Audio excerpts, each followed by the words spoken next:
یا ایھا الناس اعبدوا ربکم الذی خلقکم والذین من قبلکم لعلکم تتقون الذی جعل لکم الارض فراشا والسماء بناء وانزل من السماء ماء۔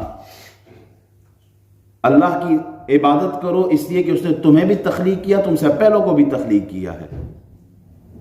اور پھر کون سے رب کی عبادت کرو؟ اس رب کی عبادت کرو الذی جعل لکم الارض فراشا، جس نے زمین کو تمہارے لیے فرش بنایا ہے۔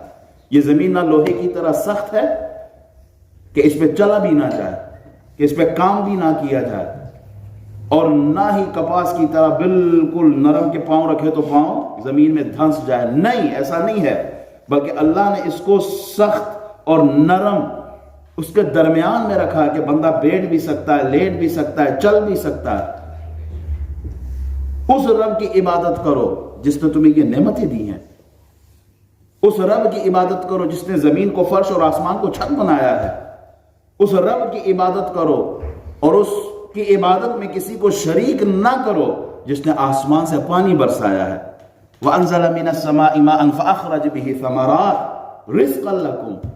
جب وہ پانی برستا ہے تو زمین میں پھر پھل بھی تم دیکھتے ہو، زمین سے ہی پھر تمہیں اناج بھی ملتا ہے، تمہارے خوراک کا، تمہارے رزق کا انتظام زمین سے اللہ فرماتا ہے۔ تو اس رب کی عبادت کرو کہ جو آسمان سے بارش برساتا ہے۔ کوئی ہے کہ اگر اللہ تعالیٰ سورہ ملک کی آخری آیت دیکھیں کیا ہے؟ قُلْ أَرَأَيْتُمْ إِنْ أَصْبَحَ مَاؤُكُمْ غَوْرًا فَمَنْ يَأْتِيكُمْ بِمَاءٍ مَّعِينٍ۔ اگر اللہ پانی کو زمین میں دھنسا دے، نیچے لے جائے، تو ہے کوئی اس پانی کو اٹھانے والا؟ نہیں ہے، کوئی بھی نہیں ہے۔ وہ خالق وحدہ لا شریک ذات ہے، اس کی صفات بہت ہے۔ قُلْ أَرَأَيْتُمْ إِن جَعَلَ اللَّهُ عَلَيْكُمُ اللَّيْلَ سَرْمَدًا إِلَى يَوْمِ الْقِيَامَةِ مَنْ إِلَٰهٌ غَيْرُ اللَّهِ يَأْتِيكُمْ بِضِيَاءٍ أَفَلَا تَسْمَعُونَ۔ آپ ان سے فرمائیں کہ اگر اللہ سبحانہ وتعالی قیامت تک کے لیے رات کر دے، ہے کوئی جو اس رات کو دن میں بدل دے؟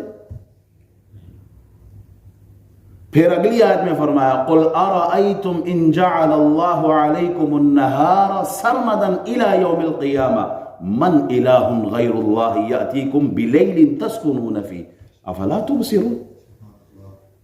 اگر اللہ قیامت تک کے لیے دن ہی دن کر دے تو ہے کوئی دوسرا الہ جو آئے اور اس کو رات بھی کرے؟ کوئی نہیں ہے۔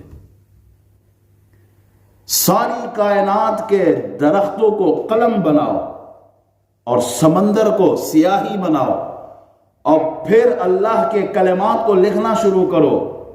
صرف سمندر ہی نہیں، سبعۃ ابحر ما نفدت کلمات اللہ، 7 سمندر اور بھی لے کے آؤ، اللہ کے کمالات کو، اللہ کی خوبیوں کو، اللہ کی صفات کو نہیں بیان کیا جا سکتا۔